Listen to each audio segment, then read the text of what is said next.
but only if you genuinely enjoy stepping into the past with me. And let me know in the comments where you're tuning in from and what time it is for you. It's always fascinating to see who's joining us from around the world. Now, dim the lights, maybe turn on a fan for that soft background hum, and let's ease into tonight's journey together. Congratulations, you've just woken up near Boston in early 1776. The good news? You're part of a cause that's stirring spirits across the land. The bad news? Everything else. Your bed is likely a makeshift pile of straw in a crowded tent or a repurposed barn, and the air hangs thick with the smell of wood smoke, unwashed bodies, and something you'd rather not identify. Probably a combination of stale food and the ever-present consequences of inadequate sanitation. You're a soldier in this new American army.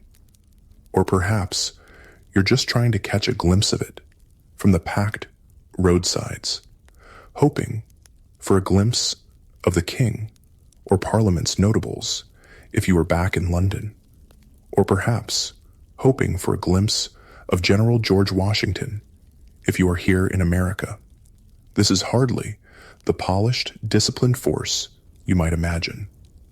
General John Burgoyne, a British officer, has already dismissed the American soldiers as a rabble in arms, and honestly, looking around, you might see why. Your comrades are a bewildering mix: farmers, artisans, fishermen, clad in whatever homespun clothes they could throw together before trudging off to war, often in tatters, unwashed, unshaven, with hair matted and beards long.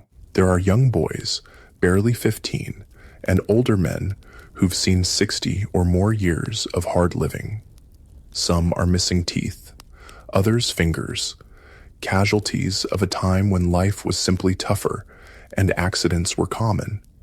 You might even see Negroes and Indians among the ranks, particularly in the Rhode Island regiments, proving themselves equally serviceable for fatigue and action, many having already shown themselves brave. The food, surprisingly, isn't terrible, at least not yet. You can count on meat or fish most days, and fresh produce is available at low prices rolling into the camps. You might even enjoy a breakfast of warm bread, good camp butter, and a dish of coffee, or a hearty dinner of pork and cabbage. But for every decent meal, there's the ever-present threat of disease. Camp fever, dysentery, typhus, and typhoid fever sweep through the ranks, turning camps into breeding grounds for sickness and death.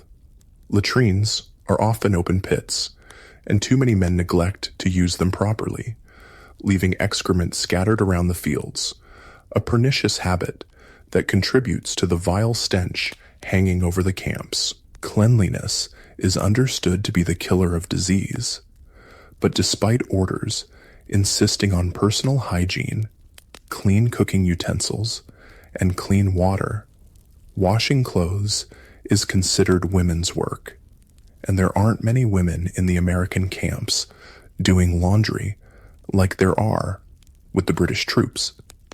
The army you've joined is largely untested, its officers often as ignorant of military life as the troops they lead, according to observers. They were elected by the men, and many are more concerned with popularity than discipline. You hear stories of men being flogged, put on the wooden horse, or drummed out of camp for drunkenness, or minor infractions, punishments Washington has ordered to bring order to this rabble. But change comes maddeningly slow. Despite the efforts, a British ship surgeon who visited some of the rebel camps described roads crowded with carts and wagons hauling provisions, but also inordinate quantities of rum, noting that without New England rum, a New England army could not be kept together. He calculated men were consuming a bottle a day. The spirit, while high in moments of patriotic fervor, is also prone to dissipation. Your arms are as varied as your comrades' costumes, mainly flintlock muskets and fowling pieces, some ancient. The average musket is heavy, about 10 pounds, but a good musketman can prime, load, fire, and reload 3 to 4 times a minute, a shot every 15 seconds. The problem is, many men accustomed to firearms since childhood use them any way they see fit, firing them off at wild geese or just for fun, wasting precious powder, which is in short supply across the colonies. Washington, newly in command, quickly discovered how desperate the situation was regarding powder, reportedly stunned into silence for half an hour when told there was less than 10,000 pounds on hand, enough for only about 9 rounds per man. Supplies come mainly by clandestine shipments from Europe, a precarious lifeline across 3,000 miles of ocean. Congratulations, you've endured the stench and the sickness of camp life. The good news? The enemy is bottled up in Boston. The bad news? You are too, in a way. Your army controls the land around Boston, but the British control the sea, supplying their troops and receiving reinforcements at will. The situation, as General George Washington notes on January 14th, 1776, produces many an uneasy hour when all around me are wrapped in sleep. Few people know the predicament we are in.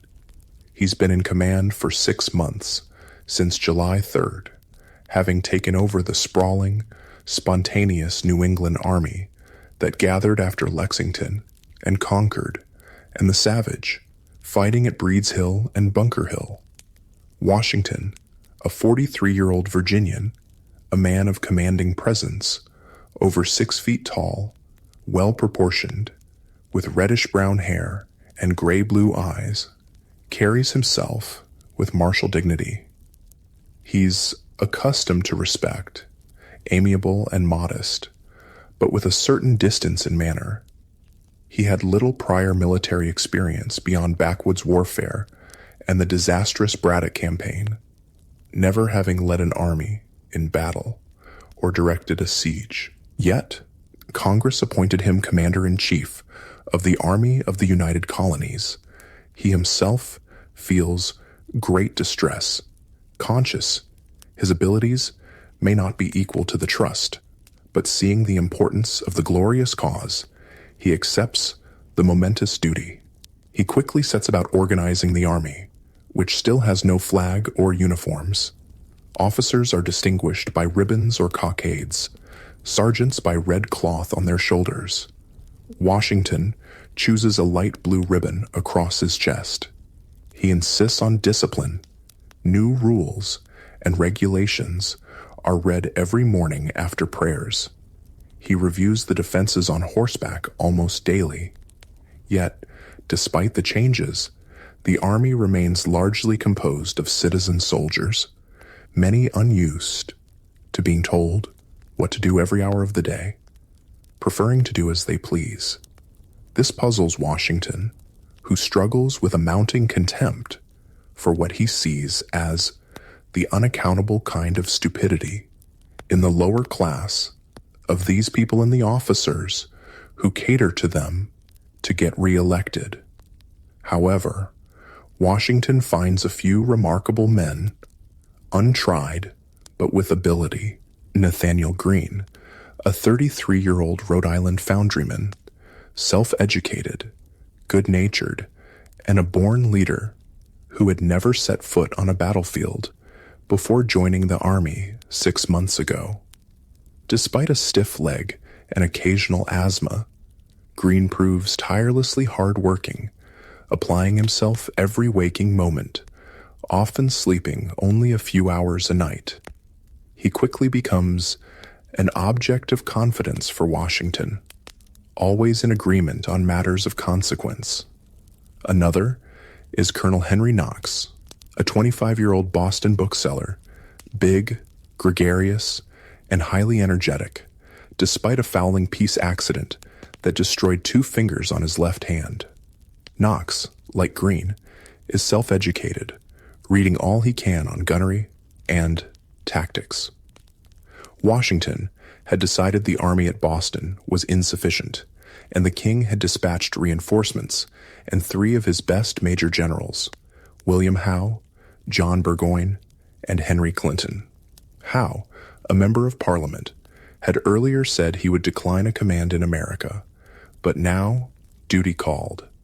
He was convinced the insurgents were few compared to loyalists. War had come on April 19th at Lexington and Concord, then savagely on June 17th at Breed's Hill and Bunker Hill.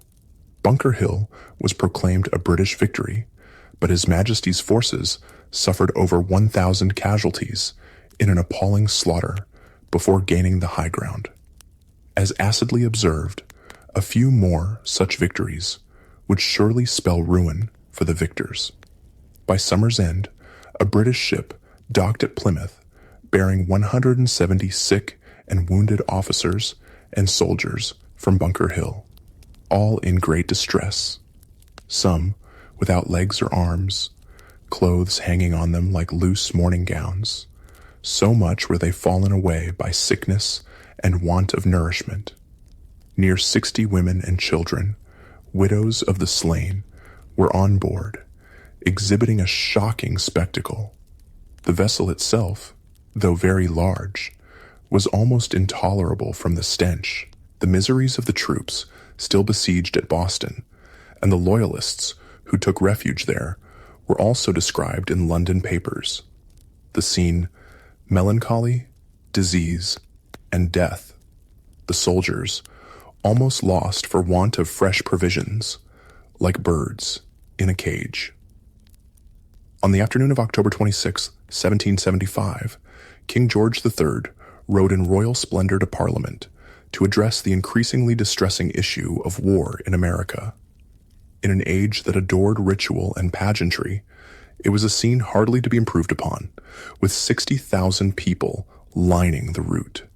The king, 37, hard-working, and duty-bound, believed America must be made to obey.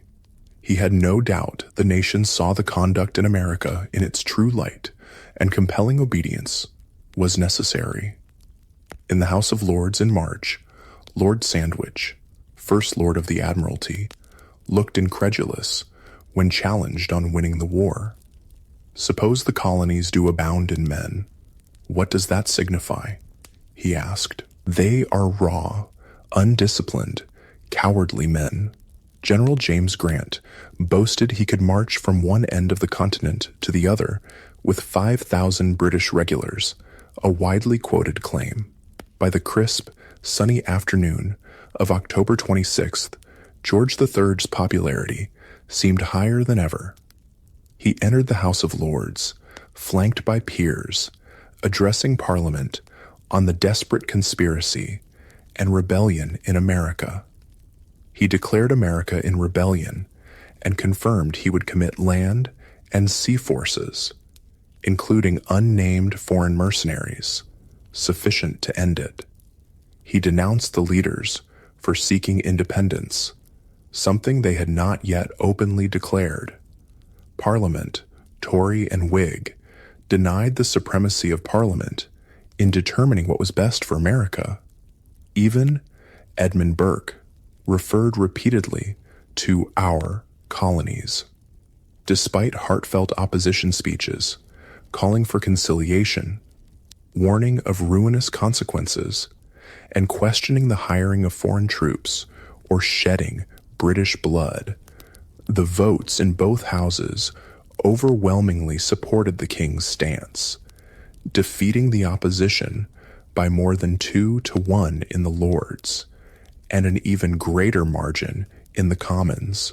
The debate in the Commons lasted until 4 in the morning. Congratulations, you've survived the political pronouncements and the looming threat of more war. The good news? Washington is making plans. The bad news?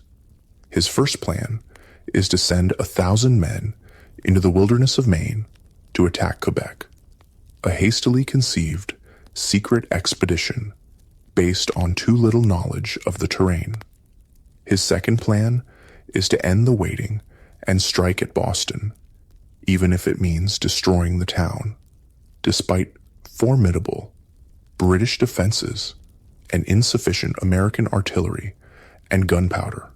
He wants a speedy finish, convinced no danger is to be considered when put in competition with the magnitude of the cause. He convenes a council of war on September 11th, 1775, asking his generals whether they can make a successful attack on Boston by means of boats.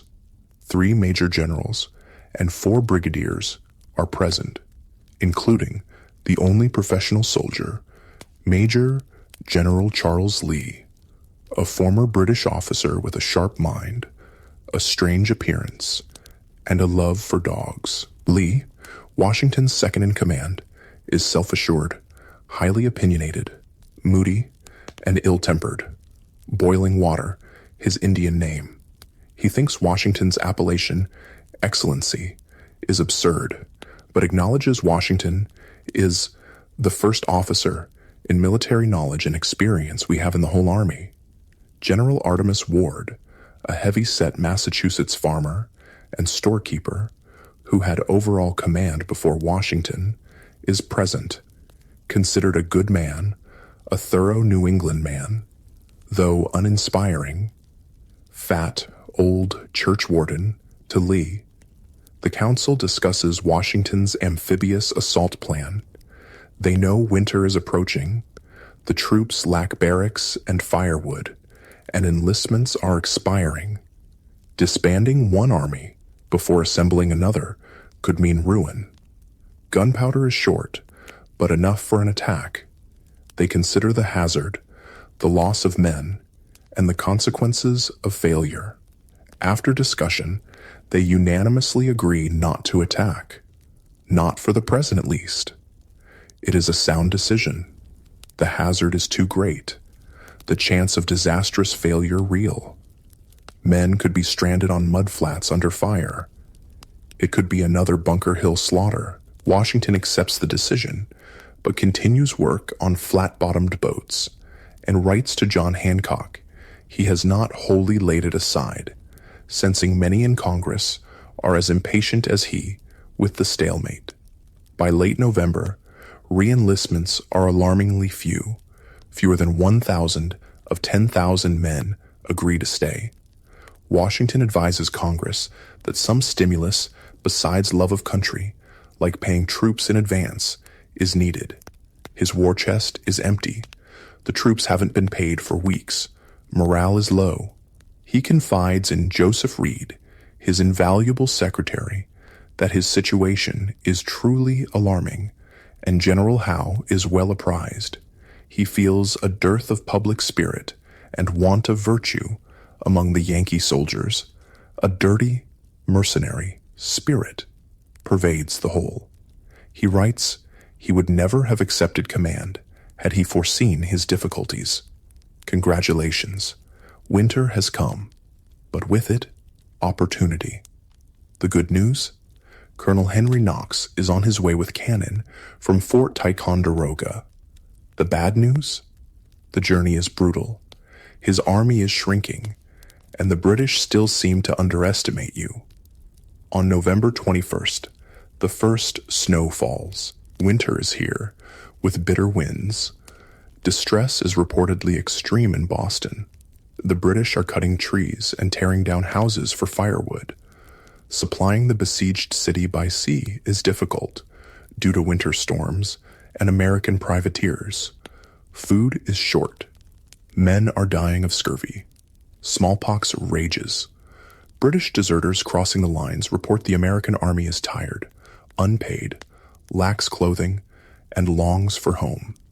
In mid-January, Washington writes one of his most forlorn letters to Reed, suffering sleepless nights, feeling few know the predicament they are in. He enumerates his troubles. Little powder, no money. Depleted arms supply because men going home took muskets. Only half his paper army fit for duty. He believes his inability to attack Boston led to this pass and considers it miraculous the British are blind to his true state. He's downcast, wishing he'd taken his musket and entered the ranks or retired to the back country and lived in a wigwam. He believes if he rises superior to these difficulties, it must be Providence blinding the enemy. Washington learns through undoubted intelligence the British are fitting out ships, likely for New York, a city of vast importance. Generals Lee and Greene are convinced New York is crucial. Loyalists are numerous there. Greene warns getting sentiment against them would be a fatal stab to the colony's union. He sees two choices: defend New York or burn it. Lee offers to go to New York to see about defenses. Washington, though agreeing time is of the essence, knows congressional approval is needed. Fortunately, John Adams, on leave from Congress, assures him New York is a kind of key to the whole continent, and no effort to secure it ought to be omitted, giving Washington full authority for action anywhere. On January 8th, Washington dispatches General Lee to New York to put the city in the best posture of defense. The bitter cold continues in Massachusetts. Washington tests the ice on Back Bay, hoping for an ice bridge for an attack. On February 16th, he convenes a council of war, urging a bold attempt on Boston, a vigorous attempt, when practicable. Gates notes, it's a major question. Putnam bewails the lack of powder.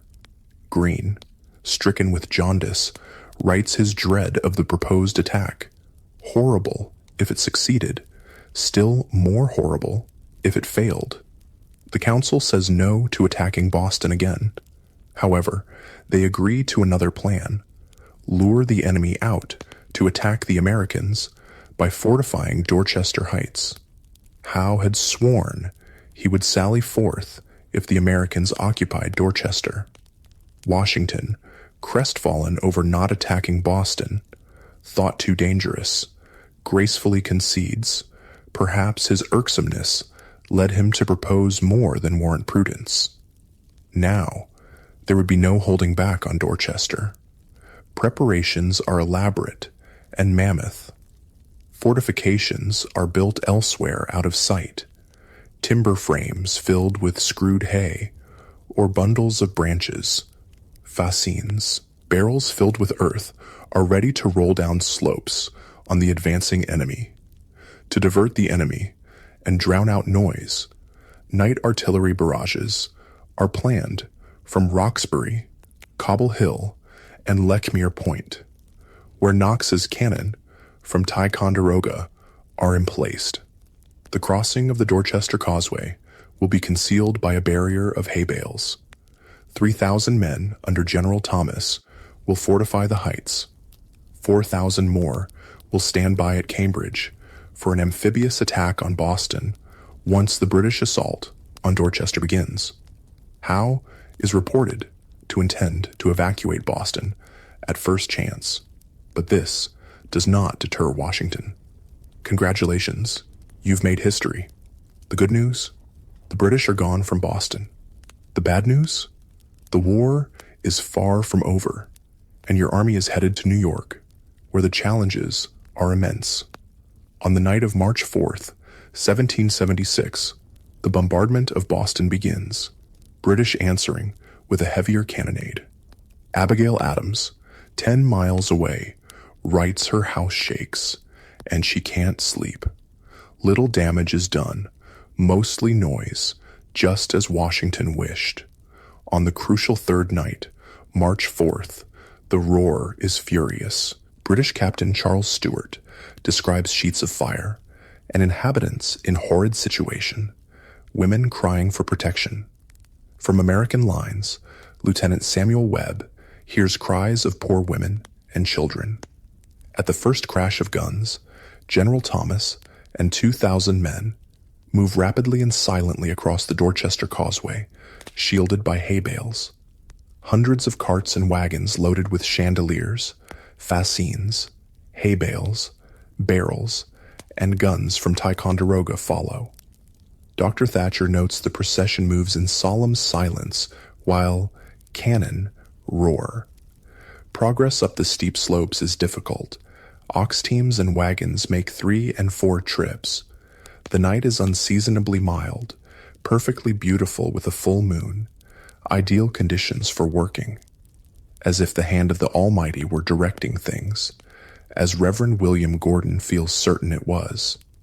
By first faint light before dawn, everything is ready, at least 20 cannon in place. It is an utterly phenomenal achievement. At daybreak, British commanders looking up at the heights can scarcely believe their eyes. Howe exclaims, "These fellows have done more work in one night than his army could do in 3 months." The shock of discovery throws the British into utmost consternation. Their immediate cannonade proves useless. Their guns cannot elevate high enough.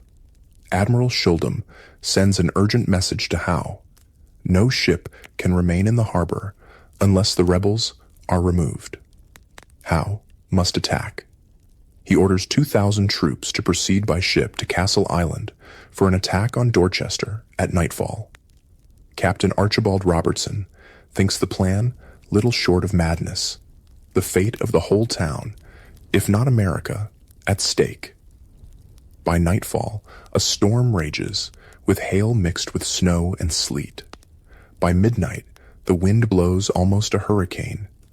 Windows are smashed, fences blown over. 2 British transports bound for Castle Island are blown ashore.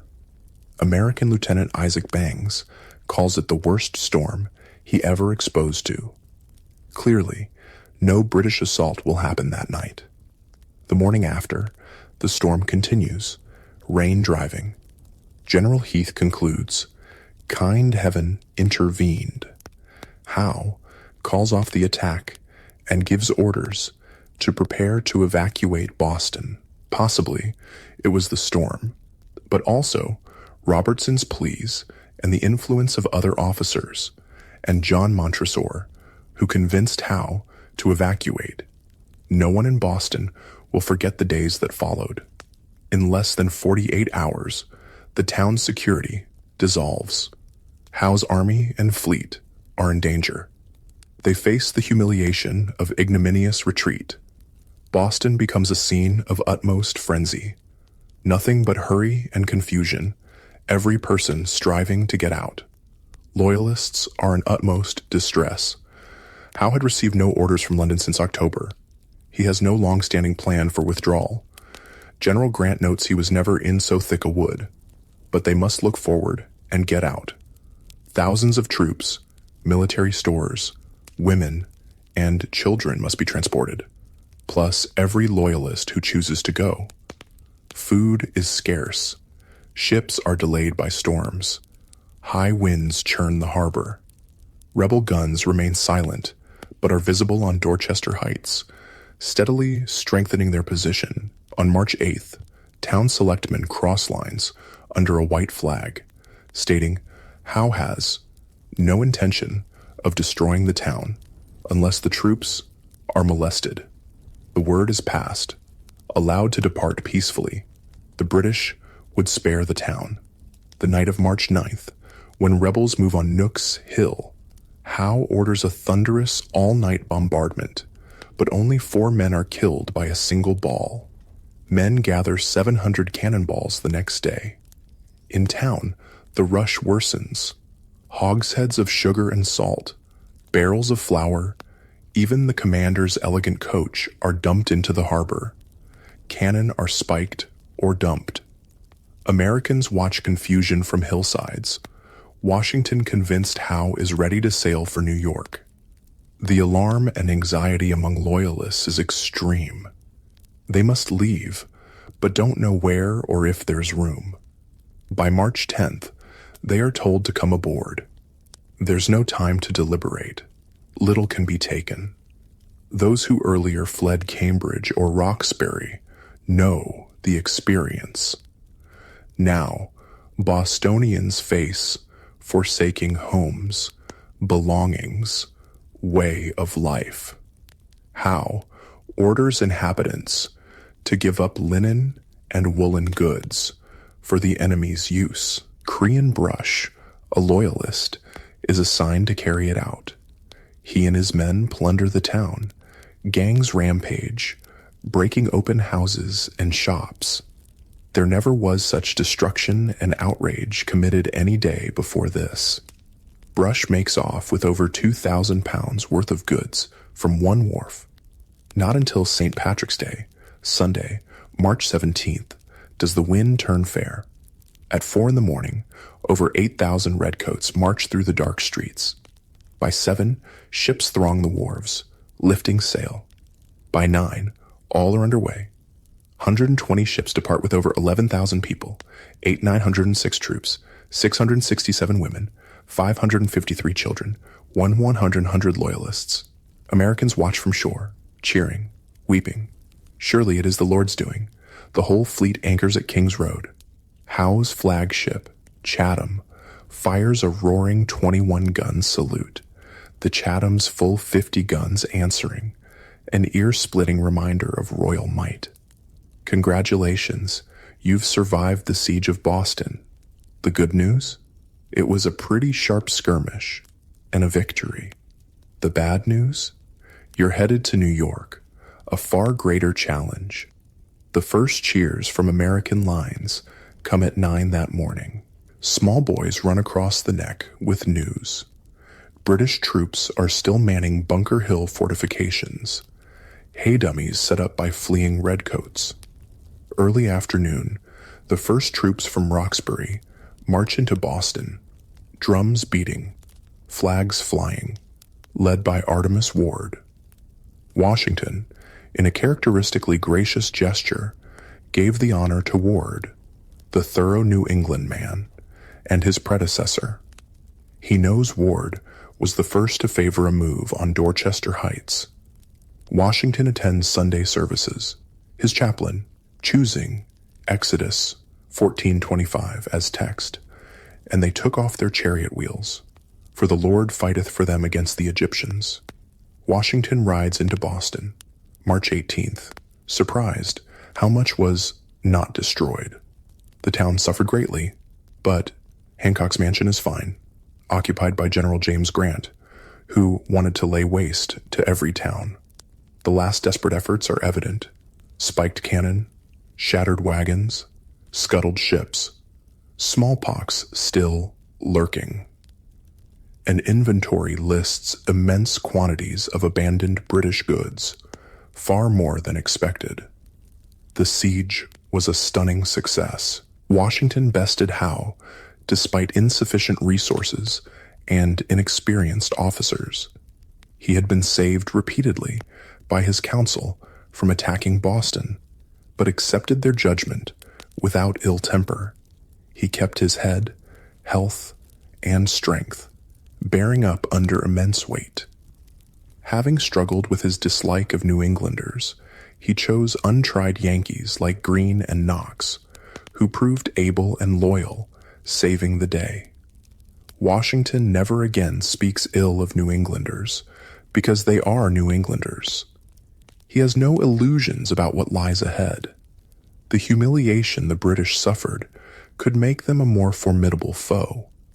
Washington senses great political change is in the offing, attributed partly to common sense. Paine's pamphlet argues, the sun never shined on a cause of greater worth, pleading for separation. The king's speech in October, with charges of traitorous rebellion and foreign assistance, ends any hope of reconciliation. Washington himself feels determined to shake off all connections with Britain, not under covert, but in words clear as the sun. At Cambridge headquarters, Washington declares a new army, entirely continental, commencing New Year's Day, 1776. He raises a new flag. 13 red and white stripes with British colors in the corner. The British in Boston mistake it for a flag of surrender. Congratulations! You've made it through the winter, and the British are gone from Boston. The good news? You're on the move, heading for New York. The bad news? The journey is rough, the roads are terrible, and the enemy fleet is massive. For 2 weeks, the army marches through the untroubled countryside of New England, columns winding, showing the first faint signs of spring. Citizenry turn out to cheer, offer food and drink. Large armies are an unfamiliar sight. Hurry is the order of the day. Washington is in extreme hurry to reach New York. Nathaniel Greene and his artillery are to move as speedily as possible. Marching is tiring, but spirits are greatly improved by being on the move and the warm reception. Joseph Hodgkins, the Ipswich cobbler, finds New York exceeds all places he's seen, but the living is excessive dear. Lieutenant Isaac Bangs, a Massachusetts soldier, finds the level of piety alarmingly low in New York, worrying what consequences this will have for the cause. He attends services of different denominations, likes the Dutch church best, preferring the priest's piety to the English church's pomp, though he understands no Dutch. He investigates the city's darker side, the holy ground, a slum and brothel district, finding immense, brutal gratification easily indulged in, worrying the army will be debauched. Washington arrives in New York, April 13th, takes headquarters at the Kennedy Mansion, number 1 Broadway. He finds defenses only about half done. Crowding the streets, the army seems an overwhelming multitude, only half fit for duty. He worries exceedingly over disease and dissipations. New York is unlike Boston, bounded by navigable rivers, a harbor accommodating the largest fleet. Whoever commands the sea must command the town, General Lee noted earlier, a situation that puzzles him. Washington, however, expresses no misgivings, convinced he can defend the city of vast importance for controlling the Hudson Corridor. His decision is based more on political judgment, sensing Congress and patriots expect every effort to hold the city. Loyalist sentiment is widespread in New York. 2/3 of property belongs to Tories. The royal governor, William Tryon, on board a ship in the harbor, is believed to be directing Loyalist operations secretly. Washington, denied reliable intelligence at Boston, now finds the situation reversed. British warships are a formidable presence, only withdrawing slightly in April. The threat of conspiracy, sabotage, organized resistance is real. Washington, though struggling with New Englanders at Boston, here finds men from different colonies, compounding animosity and discord, fearing it could tear the army apart. He writes, "They have nothing but providence and unanimity to depend upon." Discipline is hardly improved among new troops. Many raw recruits like aged gentlemen.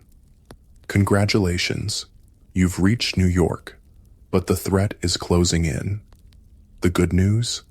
Independence is declared. The bad news? The British fleet, the largest ever seen in American waters, is massing in the harbor. On June 29th, officers with telescopes on the roof of Washington's headquarters see signals flying from Staten Island hills. The first British fleet ships appear. Within hours, 45 ships drop anchor inside Sandy Hook. Their masts look like a forest of trimmed pine trees. Henry and Lucy Knox are at breakfast at number 1 Broadway when they see the fleet. Lucy is in abject terror. Knox writes to his brother of her distress, the city in an uproar, troops repairing to posts. He scolds her for not having gone before.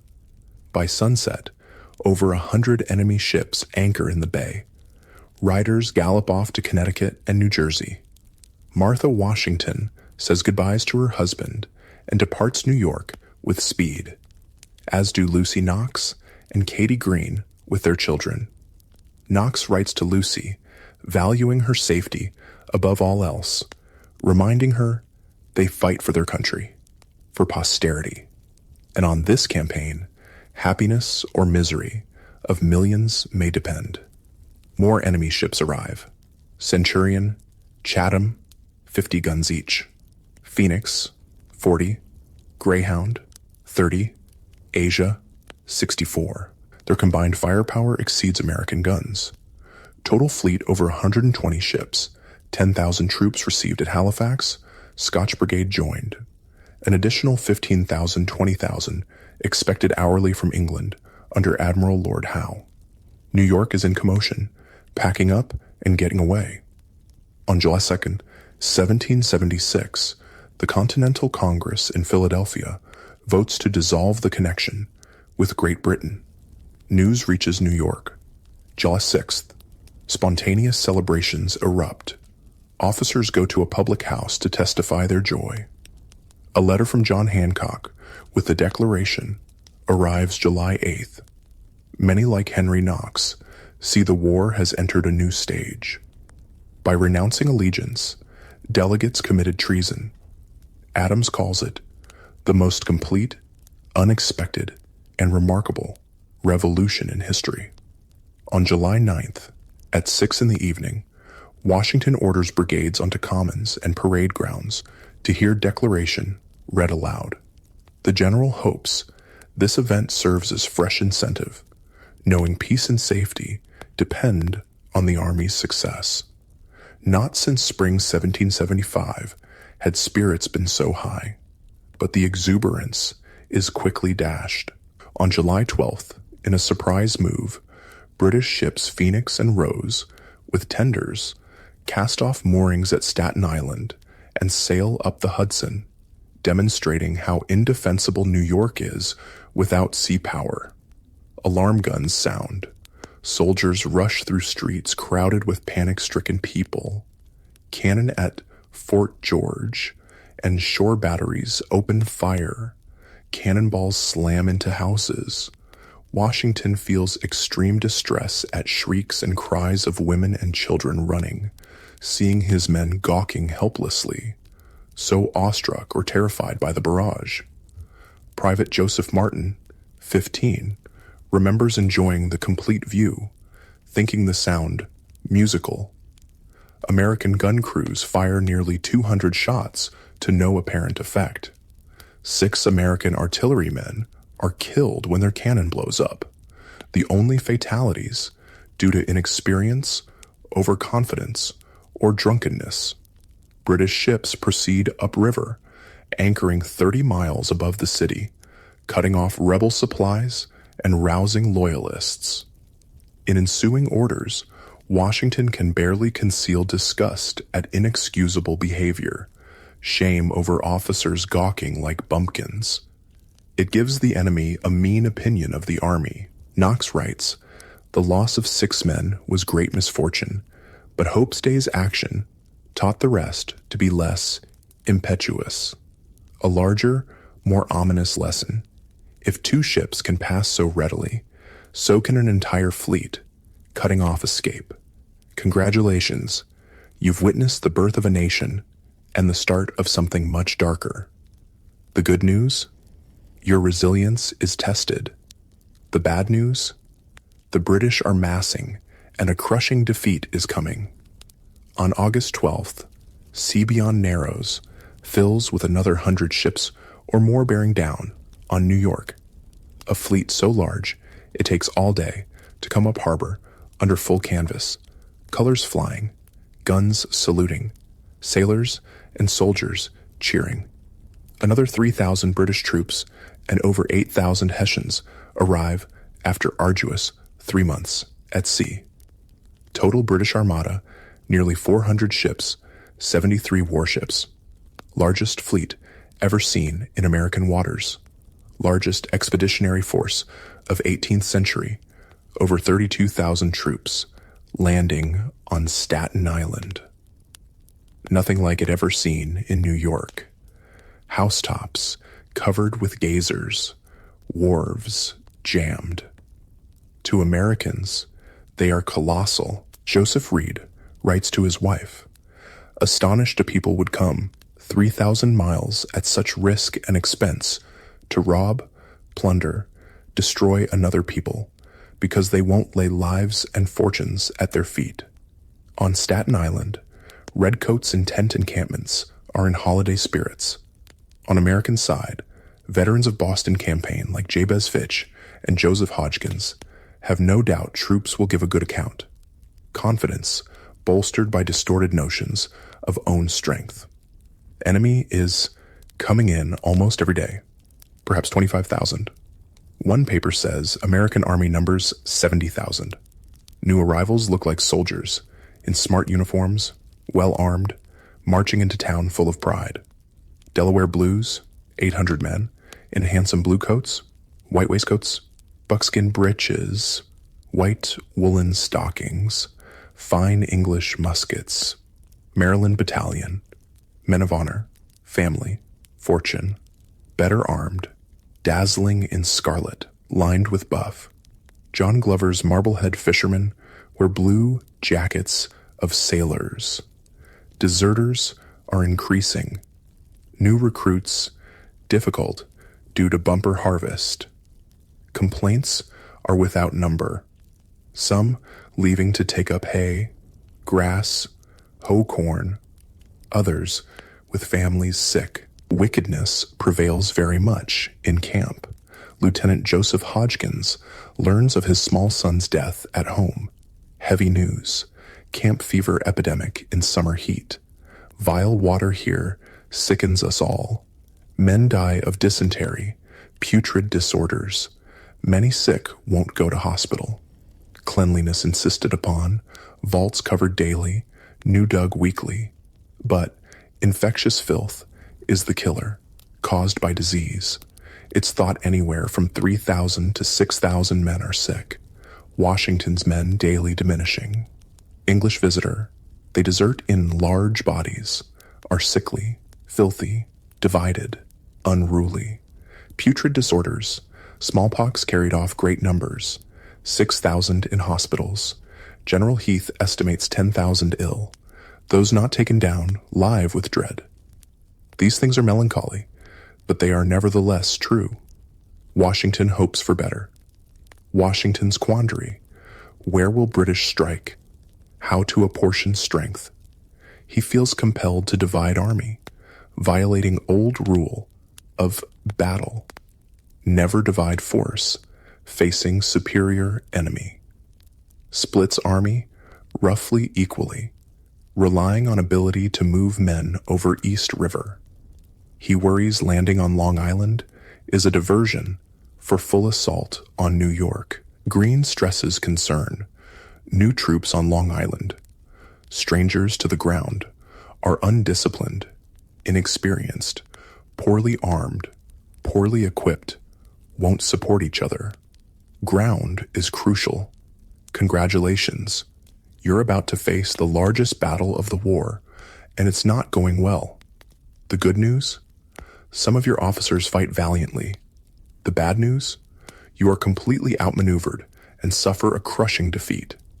On August 27th, 1776, the Battle of Brooklyn, or Long Island, begins. British land on Long Island. By noon, 15,000 men and 40 artillery pieces landed, smoothly assembled. Cornwallis presses inland. Loyalist welcome is effusive. British sailors regale themselves with apples. Hessian officer describes burned houses, fields, in ashes, roads lined with dead cattle, old people looking sadly at what was a paradise. To invaders, American affluence shows they grew rich at Britain's expense. Word reaches New York early, but Washington misinformed about size of enemy force. 9,000. He concludes, Landing is faint. Dispatches only 1,500 more troops to Brooklyn. Total there, less than 6,000. Expectation of larger strike at New York or up Hudson persists. Jabez Fitch's regiment marches to Brooklyn, told to halt and wait. Many reports, various sizes of enemy force within 4 miles. Fitch and men know not what to believe. Colonel Moses Little reports enemy within 3 miles, sends his will to his son. Washington's general orders, August 23rd, confirm British ashore on Long Island, leaving no doubt of seriousness of moment. Appeals to pride, patriotism, love of liberty. The hour is fast approaching on which the honor and success of this army and the safety of our bleeding country depend. Remember, you are free men, fighting for blessings of liberty, that slavery will be your portion if you don't acquit yourselves like men. Remember how your courage has been despised by cruel invaders. Washington, beset by second thoughts, reshuffles command at Brooklyn August 24th, putting Israel Putnam over Sullivan. Poor choice. Putnam lacks experience, temperament. Putnam and 6 battalions cross to Brooklyn next day, causing stir. Washington outraged at disorder, unsoldier-like state of troops at Brooklyn, lectures. Putnam, distinction between regulated army and mob is discipline. Howe's troops perfectly orchestrated landing. The night of August 21st, a terrifying storm over New York. Like a hurricane, most terrible storm. Lightning falls in masses, seems to strike incessantly.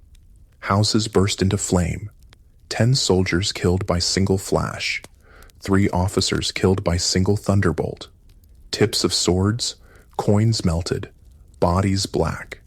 To Major Benedict, battle bloodshed is expected, but hidden meaning when bolt is launched by invisible arm. Before dawn, August 22nd, sky clear, cloudless. Fresh breeze, roll of drums, British invasion of Long Island underway. Frigates, bomb catches swing loose, stand down narrows to cover landing. At 5 o'clock, Advance Corps, 4,000 elite troops, pushes off, packed aboard flatboats. Slowly but steadily, invasion force proceeds across 3 miles of water. At 8 o'clock, at flash of signal gun, all 4,000 ashore on flat, empty beach. Everything carefully prepared, smoothly coordinated. No opposition. Pennsylvania riflemen withdrawn, driving off or killing cattle, burning wheat fields, smoke rising, seen in New York. More troops follow, naval spectacle of over 90 vessels filling narrows. Wave after wave, red coats, bayonets gleaming. Hessian grenadiers ferried over standing. By noon, fully equipped army of 15,000 men, 40 artillery pieces landed, rapidly assembled. More will follow, including women. At 3 in the morning, August 27th, General Putnam awakened, told enemy attacking on right near Narrows, Gowanus Road. British Commander Grant occupies attention on right, with 300 troops, muskets roaring. Americans flee. Putnam rushes Sterling's camp to order him to meet enemy. Repulse them. Alarm guns sound. Drums roll. Troops fall out. General Samuel Parsons, like Putnam resting at headquarters, rides off. Arrives first on scene. Finds enemy through wood, descending hill. With 20 fugitive guards, takes post on height. Halts enemy column, gives Sterling time. Sterling's forces, 1,600 men, include Connecticut, Pennsylvania, Delaware battalions, James Smallwood and John Haslett, commanders, absent on court-martial duty. Redcoats advance in regular order, colors flying, artillery in front. Sterling draws lines, offers battle in true English taste. British march to within 200 yards, open fire. Americans stand it well, no disposition to shrink. Hold fire until 50 yards. British declined to come nearer. Americans gave them a fair fire. Every man leveled well. Enoch Anderson saw man tumble from horse, aimed, knows not if he killed. Fire returned, killed 2 Americans. Americans retreat 400 yards, joined by Attlee's regiment. Twice British assault Parsons' troops on height. Twice American lines hold. Sterling's men under cannon bombardment. American cannon answer. Troops unflinch. In first hours of open battle, Continental Army fights valiantly, believing they hold own against regulars. Sterling reminds them Grant boasted conquering America with 5,000. Grant presses advantage only so much, holding back. Had a skirmishing and a cannonade for some hours, which drew their whole attention. At center, Hessian artillery bombarding Sullivan's lines. General von Heister's brigades, drawn up on plain, show no sign of moving. Sullivan rides out from Brooklyn, takes command at Flatbush Pass, sees Hessians not moving, Sterling in trouble, sends regiments. At 9 o'clock, Howe's signal guns crash. Suddenly, Sullivan realizes whole British army coming from behind, surrounded. On plain beyond ridge, von Heister orders Hessians in motion, drums rolling. Sullivan pulls back main force, swings around to face oncoming British. Vastly outnumbered, Americans return fire with murderous effect. Officers on both sides fear men cut to pieces. Americans and British often have no idea what's happening. Americans, not only ones running. British light infantry officer, leading 30 men into thick American riflemen, sees 1/3 of his men fall. Breaks for woods. More rebels spring up. Fire from every direction. I called to my men to run to the first wall. Ran across a field, exposed to the fire of 300 men. Literally run out in midst, calling to surrender. Stopped. Saw riflemen thick. None of own men. Made for wall. Threw self headlong. In turmoil, Sullivan struggles to hold control. Keep men from panicking. Situation desperate. Retreat, only alternative. Stages of fight and flight. He leads them rapidly toward Brooklyn lines, those left to hold ridge overrun by Hessians. Jaegers and grenadiers, with bayonets, move through steep woods. Terrible hills. Suddenly appear. Americans only get shot or 2 off. Some fight back, wielding muskets like clubs. Run through with bayonets. Some plead for mercy. Fear of the Hessian troops was indescribable. Surrendered, begged on knees. Those who get away flee back down through trees, run headlong into hail of British fire. Left side of American line collapses. Thousands run, hundreds captured. Sullivan holds back, trying to see many to safety. Amazingly, most succeed. Sullivan captured. American soldier Lewis Morris barely escaped. Wright Sullivan surrounded, pistol in each hand, going directly between enemy lines. Joseph Hodgkins runs pell-mell into marshes, fired on, knows hardly who killed or drowned. Sterling, surrounded, determined not to surrender sword, breaks through fire to Hessian regiment, gives himself to von Heister. By noon, rout over. British, advanced so rapidly, want to keep going, carry attack to Brooklyn Works. Many British officers feel no time to stop, but Howe orders halt. In original plan, Clinton said principal attacks shouldn't be pushed too far. Exception flanking attack should be pushed. Clinton later writes little inclination to check ardor, seeing enemy flying in panic. Howe recalls mood of men, required repeated orders to desist.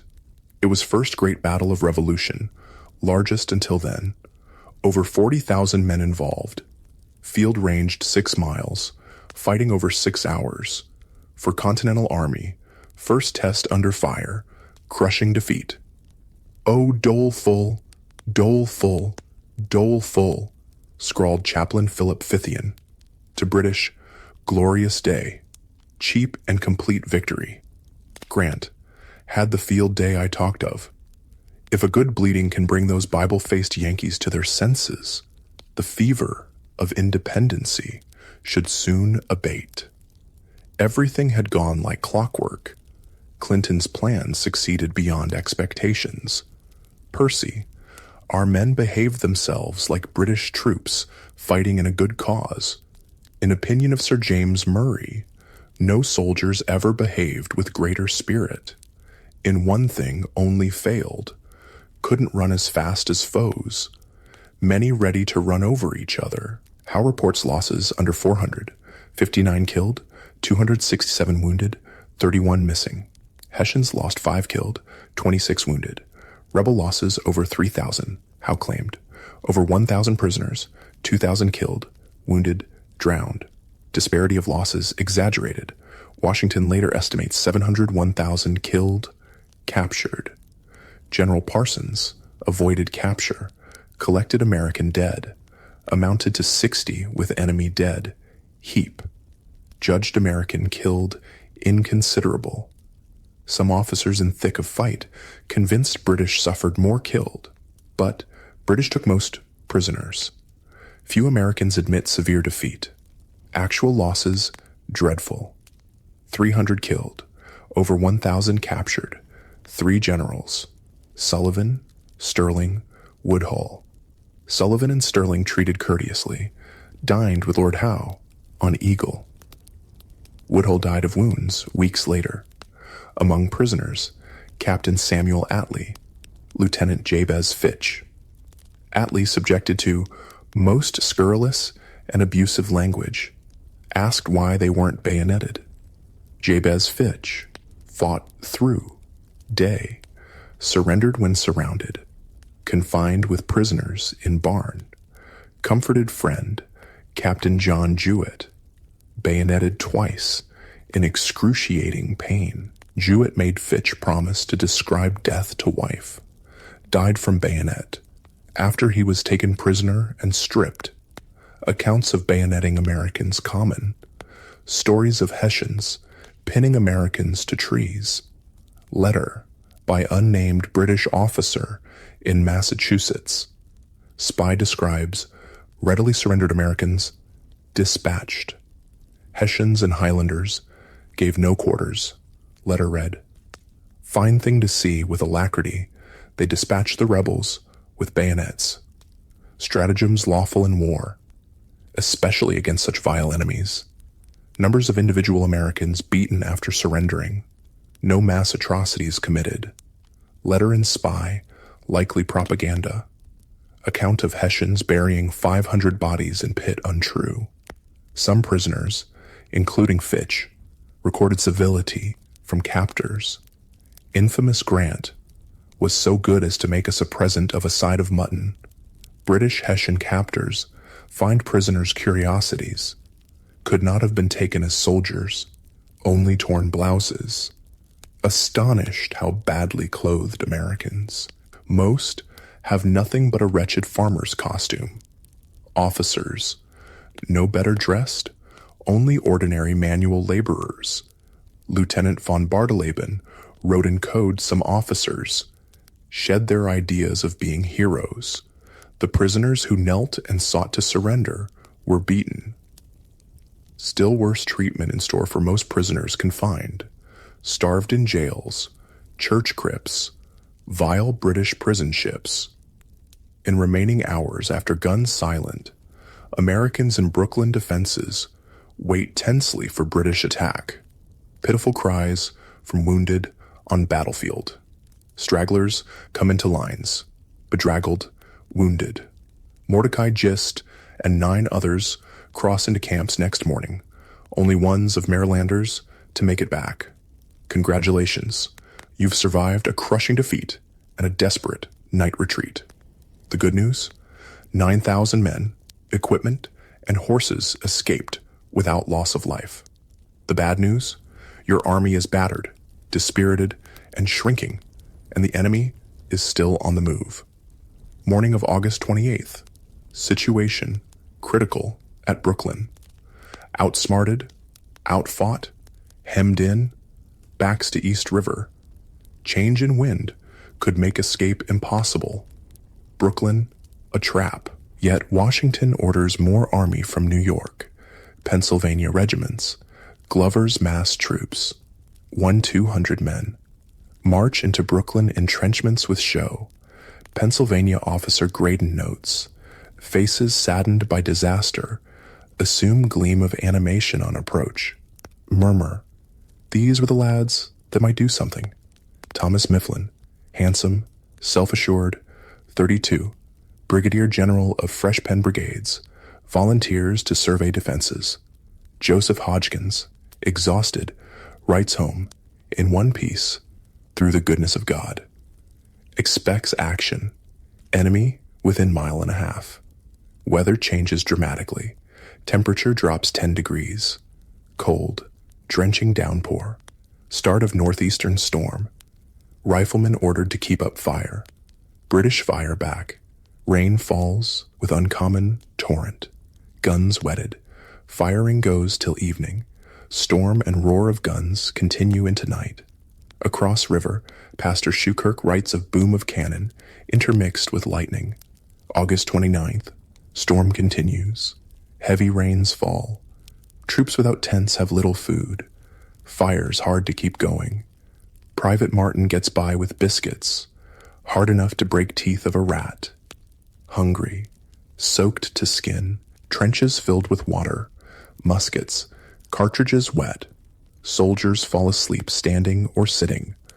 Washington, little sleep, sends incoherent report to Congress. People distressed. Defeat, engagement. British advancing by approaches, digging trenches. Storm is to Washington's advantage. Ill wind from northeast is stroke of good fortune. Howe's ships no chance to get up. But for how long? Old sunk ships, no serious barrier. Smaller ships can come up East River. Situation grim, but Washington, making rounds on horseback in rain, shows calm presence, tells men, cool but determined, demonstrates what he meant by example, anger, torment, despair, kept to himself. Since April in New York, policy, keep close watch, decide according to circumstances. Sometime before noon, Mifflin reports British progress with approaches. Washington makes momentous decision. Secret, deceiving urgent message to General Heath at King's Bridge. All flatboats, sloops to be rounded up without delay. Pretext. New Jersey battalions coming to relieve others. Signed by Mifflin. Washington emphasizes no ceremony in carrying out order. Confiscate boats. At 4 in afternoon, still raining, Washington calls, meeting with generals at Livingston Mansion. Mifflin, advised Washington, must either fight or retreat, asks to propose retreat. Understanding. He and Penn Regiment serve as rear guard in outermost defenses, hold line while army departs. Most dangerous assignment. He insists it be his, lest proposing retreat harm reputation. Words of minutes. Submitted. Whether eligible to leave Long Island and remove army to New York. Unanimous decision. Only General John Moran Scott expresses doubts, aversion to giving up ground. Orders come at 7. Troops under arms with packs. Everything. Night attack on enemy, they are told. Graydon, with Penn regiments, thinks it desperate, almost suicidal. Several non-cooperative wills were made. Graydon concentrates on summoning courage. 9 o'clock.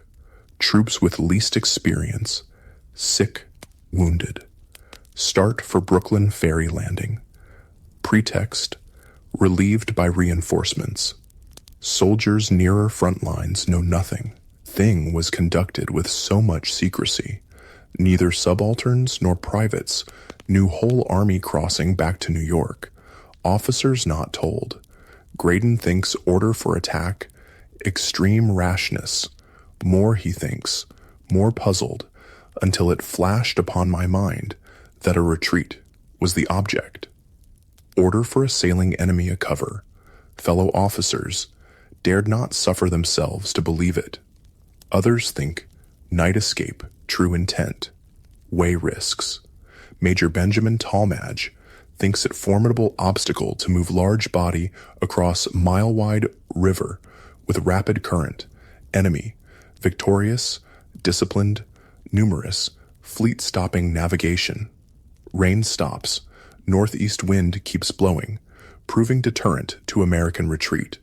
First troops at ferry find river rough. No boats can cross. Stand and wait. General McDougal, in charge of embarkation, sends message. No retreat tonight, with conditions. About 11 o'clock, wind dies down, shifts to southwest. Small armada of boats, manned by Glover's Mass, sailors, fishermen, starts over river from New York. Glover crossing to give directions. Glover's men, crucial, extraordinary seamanship, negotiate, swift, contrary currents in loaded boats, water inches below gunwales, in pitch dark, no running lights. Few had so much riding on skill. Boats work back and forth. More troops ordered to withdraw from lines. Tedious was the operation through mud and mire. Wagon wheels muffled with rags. Talking forbidden. Strictly enjoined not to speak or even cough. Move like specters. One regiment leaves station. Remaining troops fill vacancies. Graydon. Third night without sleep for many. Washington rides to Ferry Landing. Takes charge. Orderly withdrawal of army considered most difficult maneuver. Ragtag amateur army, making night withdrawal in perfect order. Silence seems more than hoped for. Worst fear, British discover, descend with superior force. Troops in Mifflin's vanguard still holding outer defenses, knowing chance of annihilation if enemy wiser. Event of British attack. Fall back. Rally at Old Dutch Church. Hours pass. Sound of British picks. Shovels digging. Garrison at Fort Sterling. Ordered to stay through night as cover. About 2 in morning. Cannon goes off. No explanation. Graydon speculates. Gun discharged, spiking it. Rest of life. Graydon remembers scene in Shakespeare's Henry V. Long night wait before Agincourt. Similar interval of dread suspense. Approximately 4 o'clock. Still dark. Young officer Major Alexander Scammell rides through outer defenses, looking for Mifflin. Scammell, 29. Harvard graduate. Attorney. Aide-de-camp to Sullivan. Tells Mifflin boats ready. Washington waiting for remaining troops. Mifflin mistaken. Scammell insists. Ridden from extreme left, ordered troops to march for ferry. Mifflin orders, hand, to form. Regiment. Move out. Scammell mistaken. Blunder could spell disaster. Troops leave trenches. Start for river. Without delay. Halt near Dutch Church. Washington, astride horse, demands to know. Hand explaining when Mifflin rides up. Face is hard to see. Hand remembers Washington exclaiming, "Good God, General Mifflin, I am afraid you have ruined us." Mifflin responds with some warmth, obeying Washington's orders by Scammell. Washington. Dreadful mistake. Come too soon. Much confusion at the ferry. Must turn back to posts. Weary troops held lines. Counted hours till relief. Waited in dark. Moment of extreme difficulty. Trying business to young soldiers. Graydon. Whoever has seen troops in a similar situation knows how to appreciate the conduct of these brave men. Return to lines. Had the good fortune to recover our stations without the enemy perceiving what was going forward. At Ferry Landing, troops supplies, artillery loaded aboard boats. Everyone worked furiously. Connecticut soldier remembers making 11 crossings. Exodus not moving fast enough. Some heavy cannon mired in mud, left behind. Time running out. Nearly morning, large part of army still waiting. Without night curtain, escape doomed. Incredibly, circumstances intervene.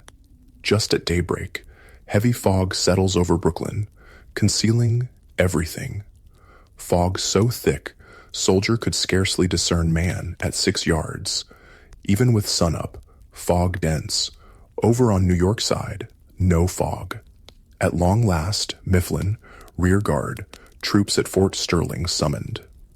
Supposed we did not linger.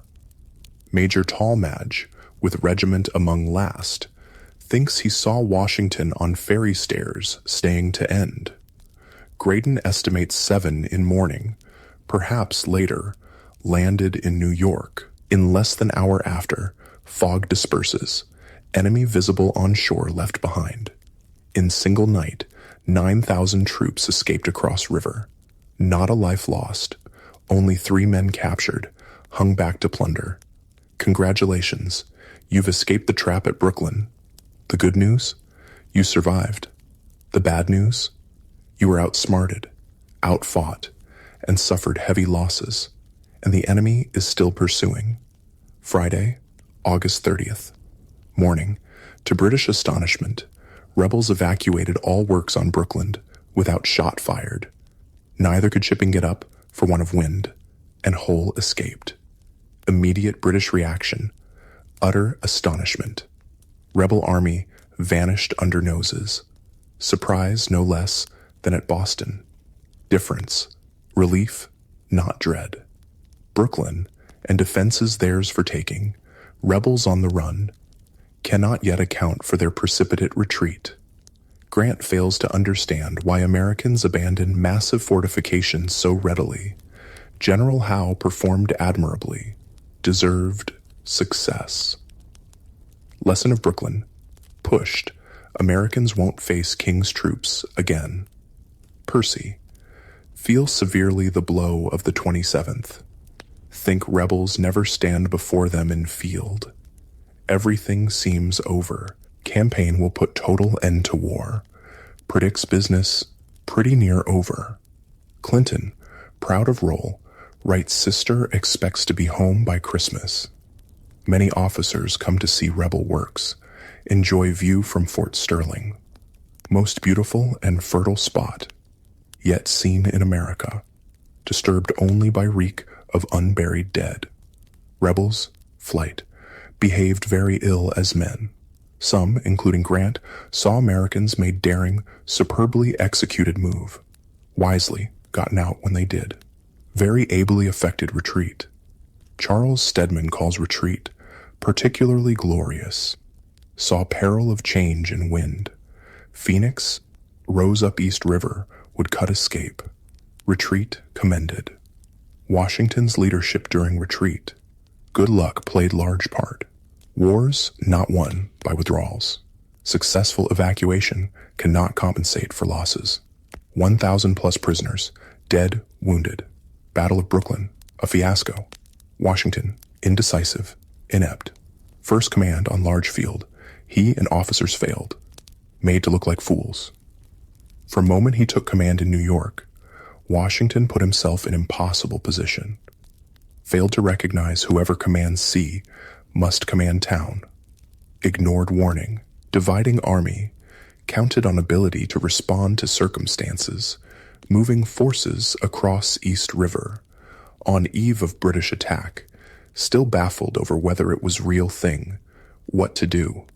British everything went as planned, landing to battle. Washington, almost nothing went as planned. Assumption of frontal assault, heart of American strategy, wishful thinking. Outmaneuvered, battle over before it began. Forgot happening on land, anguished over being outflanked by water. How could man insisted on things done so, McCullough writes, care so little about details? Jamaica Pass unguarded, impossible to explain. Spent day at Brooklyn studying situation. Washington never accounted for his part. For many, escape proof of ability, ease humiliation. Americans rightly claim vastly outnumbered, showed courage, tenacity. General Putnam blamed for not ordering Sterling to withdraw sooner. Sullivan blamed for knowing too little terrain. Both faulted for leaving Jamaica Pass unattended. Colonel Samuel Miles, supposed in charge of left flank, had hunch enemy would use Jamaica Pass, did nothing. Sterling, for all bravery, criticized for fighting on open field. Many, including Henry Knox, insist Nathaniel Greene, familiar with details of Gowan Heights, would have met stiff opposition at Jamaica Pass. Things gone differently. Possibly. Greene's illness, absence, one of Washington's severest blows.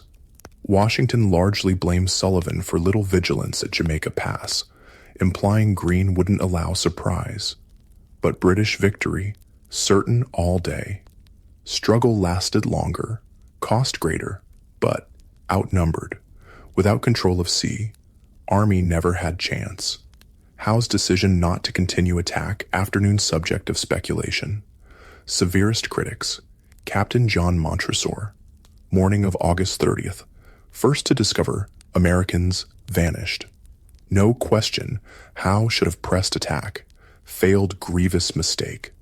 Never pursues his victories. Montresor's assessment. Clinton feels with Americans flying in panic. Howe had chance to end war. Clinton wouldn't say so when questioned. Judged it prudent to hold back.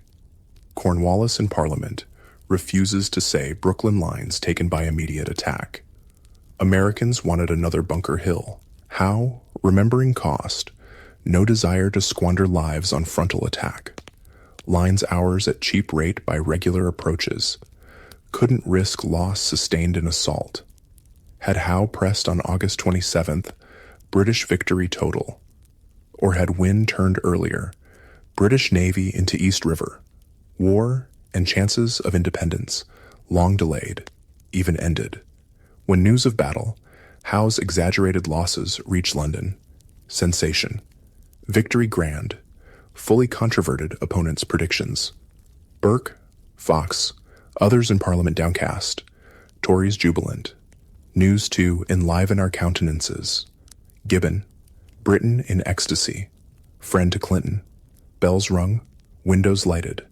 King pauses during stroll. Expresses great satisfaction. In Congress. Defeat spoken of privately. Unfortunate beginning. Disaster. No panic. Country reports. Tory news. Anxiety, not panic. All in solicitude. Styles. Tories rejoicing. Sons of Liberty dejected. Newspapers emphasize Washington's daring retreat. Renewed confidence. Escape. Masterpiece. Manner reflects highest credit upon our commander-in-chief. One writer, Providence favored us.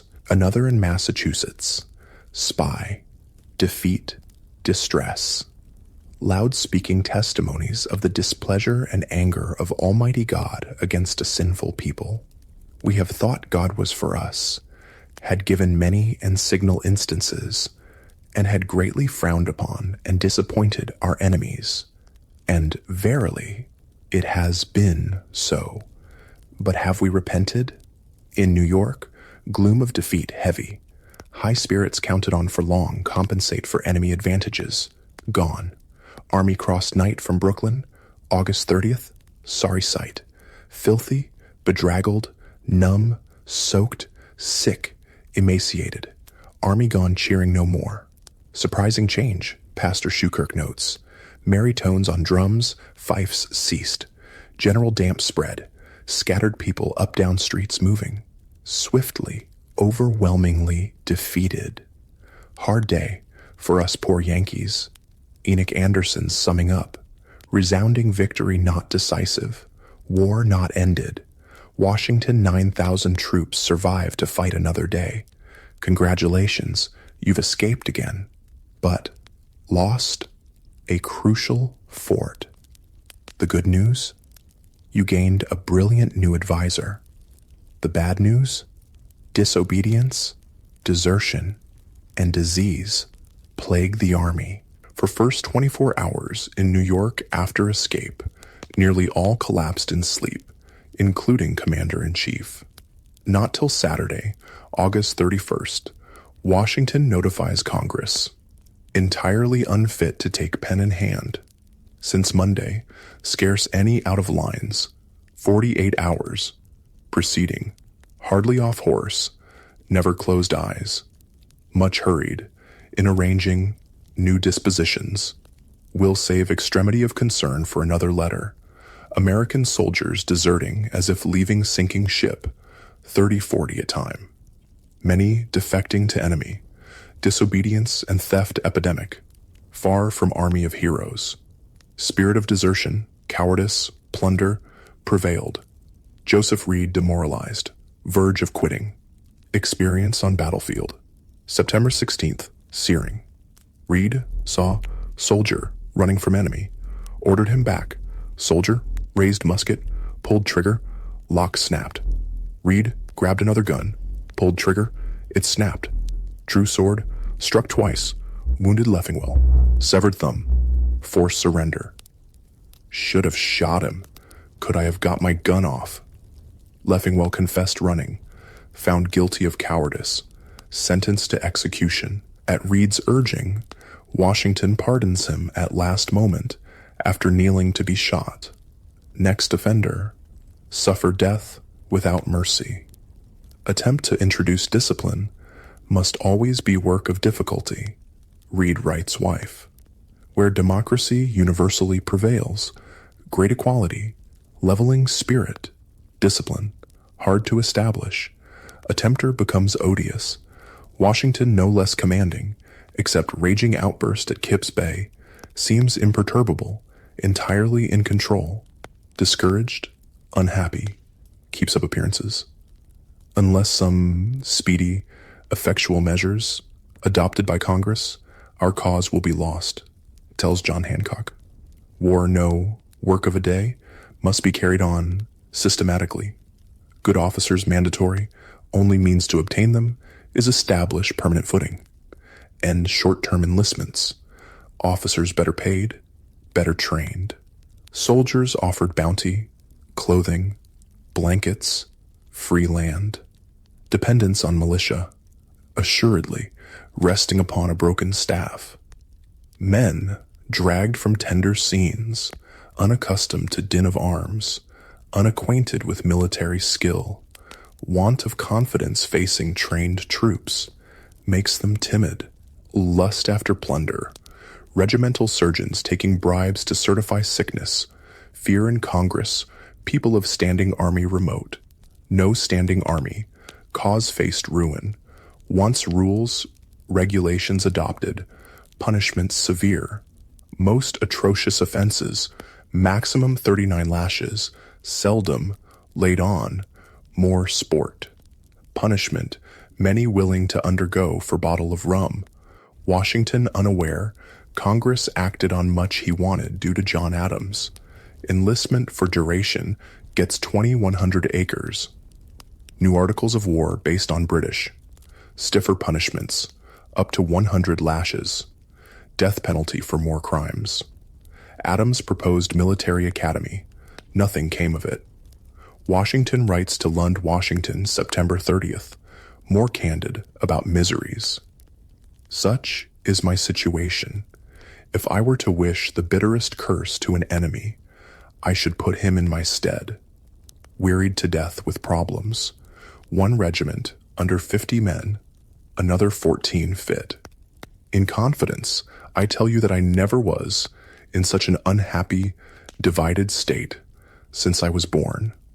Enemy, within stone's throw, turns to Mount Vernon fireplaces, once whole, executed in masterly manner, exactly answerable, uniform, if not with army, at least at home. Crystal days, late September, early October in New York, lucent skies, Maple sumac turn color, East River spectacle of British ships, Hudson sparkles, beautiful setting for strange intermission, war many hoped put to rest till spring, not too early. Morning October 9th, hope's end. Phoenix, Roebuck, Tartar Way anchor, brisk southwesterly wind, proceed up Hudson to force passage beyond Forts Washington Constitution. Americans tried to block river with sunken hulks, spiked logs. Fort guns open fire. Ships answer. Sail straight, slowly, through to safe anchorage upriver. Washington observed whole sorry scene. To our surprise and mortification, they ran through without the least difficulty. No end of labor. Defense came to nothing. British suffered 9 seamen killed. Considerable damage. Showed Hudson undeniably theirs. Day could lead to decisive change in strategy. Purpose of forts, to deny use of river. Reconsider holding forts. Washington raises no questions. Greene declares confidently, forts so strongly positioned, little more to fear this campaign. Instead of lesson learned, day marks onset of blunder, painful humiliation. British plan, October 12th, to outflank rebels by water. Massive armada sets sail upstream East River in very thick fog. Stunning seamanship. By noon, advance force, 4,000 troops, lands at Frog's Neck, Marshy Point, Westchester County. Frog's Neck, Howe's poor choice, peninsula on Mapmore Island at low tide. British advance over causeway, checked by American riflemen. More American support moves in. After more British troops land, Howe decides to re-embark. Consumes 4 days. Tweedledum business. Reinforcements. Howe expected 7,000 Hessians, worth weight. Howe moves with astonishing speed, landing at Pell's Point, mainland. First report of Frog's Neck landing. Washington knows Harlem Heights bastion trap. British up to former scheme of getting to our rear. Only to strike inland toward King's Bridge. Army must withdraw. Concentrate forces at safer ground, 18 miles north, White Plains. Sterling, Sullivan rejoined Army through prisoner exchanges, nick of time, warmly welcomed. Congratulations, you're retreating, but the enemy is right behind you. The good news? You made it to White Plains. The bad news? Fort Washington is about to fall. At Council October 16th, Fort Washington Garrison decided retained as long as possible. Passage of ships on Hudson issue. Obstructions insufficient. Communication across river to New Jersey maintained. Washington, Lee, Heath, Sullivan, Sterling, Mifflin present. Knox also present. Only George Clinton dissents. Week before, Congress resolved obstruct effectually Hudson at Fort Washington. Relevance to decision unclear. All of York Island finally evacuated except 1,000 men for Fort Washington. Officially, alteration of our position, not retreat. Commander's orders, October 17th. Tents struck. Men take tent poles. 2 men per company baggage guard. No packs, unless sick. Chairs, tables, benches on wagons. No person unless unable to walk on wagons. Wagons move forward before regiments. Every regiment marching orders. Flints, ammunition complete. Exodus underway. Army crossing narrow bridge at King's Bridge, heading north along west bank of Bronx River. Sick greatest burden. Trek, slow, difficult. Men hauling wagons, cannon. Private Joseph Martin lugs cast iron kettle, size of milk pail, arms dislocated. Puts it down, another shoves it, rolls downhill. Only one that was rid of their iron bondage.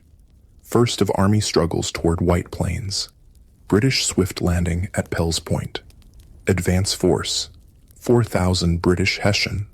Ashore early morning. Unopposed. Move inland. October 18th. From hilltop before dawn, Glover sees upwards of 200 ships. Anxiety for fate of day. Gave 1,000 worlds for Lee or experienced officer present. Acting on own, rushes forward with 750 men. Fight tenaciously behind stone walls, inflict heavy casualties, stall enemy advance for day. Colonel Lomi Baldwin, with small regiment, joins. Men calm as shooting ducks. Enemy dead at least 200. Exaggeration. British lose more men killed at Pell's Point than Brooklyn. Glover's calculations. 8 dead, 13 wounded. Ferocity shown stuns Howe. Leads him to conclude with stone walls. More deadly fire waiting. British keep moving inland cautiously. Seldom more than few miles a day. Against little resistance. Probably Howe, no need to hurry. Doesn't expect to cut rebel retreat. Hopes to maneuver Washington onto open field for decisive victory. Takes few more days at White Plains to be ready.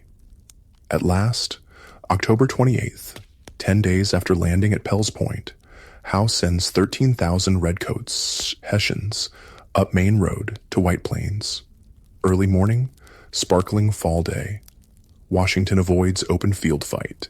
Dug in on high ground back of village, lines over mile. Looks like Howe will attack head on. British field guns open fire. Howe's army marches in perfect order in 2 columns toward Washington's center. Sun shone bright. Their arms glittered, never were shown to more advantage. Suddenly, 1 column wheels left toward Higher Hill on American right, other side of Bronx River. Chatterton's Hill, wooded slopes, open fields above, dominates American lines. Yonder is the ground we ought to occupy, Lee reportedly told Washington. Rushed troops to defend, mainly militia. British artillery moves closer. Cannon roar. Air hills smoked. Fences, ash walls knocked down. Pieces. Men's legs, arms, bodies mingled. Washington orders more men to Chatterton's Hill. British Hessians ford river. Hessians, part of newly arrived 7,000, launch uphill charge. Militia break. Run. Reinforcements. Haslett's Delawares, Smallwood's Marylanders. Fight bravely. Give way. Battle of White Plains. Battle of Chatterton's Hill. British Hessians carry day. Cost. Over 250 casualties. Twice Americans suffered. Not victory achieved anything. Day after October 29th, Howe pauses. Waits for reinforcements. October 30th, pours rain. November 1st, Howe finds Washington Army pulled back half-mile to stronger position across Bronx River. 2 more days. Armies, wait, watch. Enemy determined on something decisive, Knox writes, Brother, we determined to risk general battle on most advantageous terms. Night. November 3rd, American sentinels report rumbling enemy carriages. Assumed another attack imminent. Stirring among British ranks next day. November 5th morning, to American surprise, whole British army in motion, heading southwest toward Hudson Kings Bridge. Congratulations, you've narrowly avoided disaster again. The good news, you're out of White Plains. The bad news, you've divided your army, and a storm is gathering.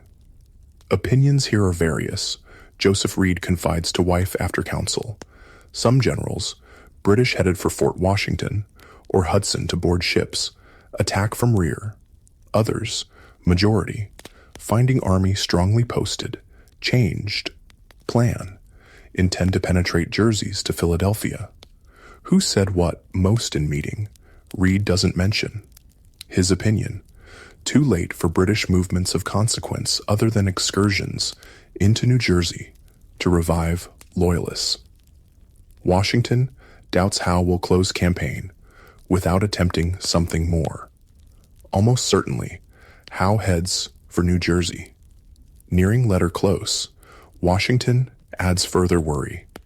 Expect the enemy will bend their force against Fort Washington and invest it immediately. Invest, meaning surround, lay siege. Washington still exhausted, dispirited. To closest, seems bewildered, indecisive. Reed having second thoughts about Washington's capacity, increasingly worried over Fort Washington. Commander ponders, pulling troops out, while time. Letter to Greene. November 8th. Inclined to think. Prudent to abandon fort. Leaves decision to Greene. On the spot. Now on spot. Washington can't decide. Let's decision be Greene's. Excellency Washington has been with me, but finally nothing concluded on. Greene writes Knox. Central to consideration. Hudson River. Looms large.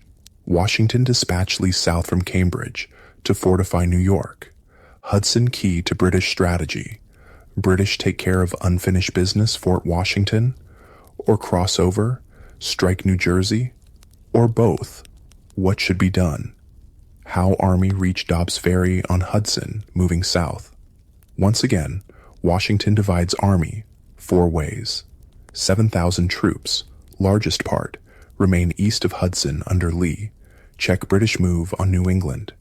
Heath and 3,000 guard Hudson Highlands at Peekskill. Washington, what's left, 2,000, cross to other side, New Jersey, expected to be joined by N.J. Penn reinforcements. Greene maintains same position on river. Overall command troops at Fort Washington, Chart Lee. Washington, $2,000, leave White Plains, November 10th, mid-morning, November 12th, at Peekskill, crosses Hudson, heads south for New Jersey, reaching Fort Lee, November 13th, 65-mile march in 3 days. For better part of 2 days, he and Greene confer. Greene, yet to fight battle, optimistic, convinced Fort Washington held, especially doubled troops, over 2,000. Remarkable reversal of roles. Washington refused abandon. New York in September, ready now. Greene saw no reason to stay day longer on York Island, wanted to avoid crisis. Now Greene wants to stand on last bit of island, argues it keeps communications open, ties up British troops, possibly leads to slaughter like Bunker Hill. Retreat, devastating to Army's demoralized state, despite formidable presence over river, steep, rock-bound approaches. Fort Washington, not impregnable. Irregular Pentagon plan. 4 acres. Walls. Piled earth. No barracks. No water. Hauled from below. Not what needed for long siege with winter. Nonetheless, Commander Magaw thinks fort held till end December. Greene agrees. Washington's letter to Greene from White Plains, November 8th. Inclined to think. Prudent abandon fort. Decision to Greene. On the spot. Now on spot. Can't decide. Let's decision be Greene's. Movements, designs of enemy, not yet understood. Washington reports Hancock. 2. British Captain Frederick Mackenzie. All but perfect campaigning weather. Frost, nearly every night. Disappears with sun. Only thing lacking stiff breeze for Navy. No wind for some days past. November 7th. Entry. Howe headquarters 6 miles above King's Bridge. Next move. Probably against Fort Washington. Mackenzie never doubted. Reduction of fort first object. Confident of success due to timely intelligence. If Washington failed understand British designs, British now knew a lot about American situation. November 2nd, Howe's army still at White Plains. American staff officer William Demont turns traitor, defects from Fort Washington, brings copies of fort plans, cannon placement, accounts of discontent, animosity between New Englanders, South. Only days before packet of letters by Washington, read, staff wound up in British hands, left unguarded at inn in Trenton. Washington complained bitterly of lack of discipline, scorn of dreaming, sleepy-headed officers. Another letter by Lieutenant Colonel Robert Harrison reveals far more important. Washington dividing army. Purloined letters. De Mont's treachery may not alter events greatly, but British consider windfall. Mackenzie diary. Searle attest.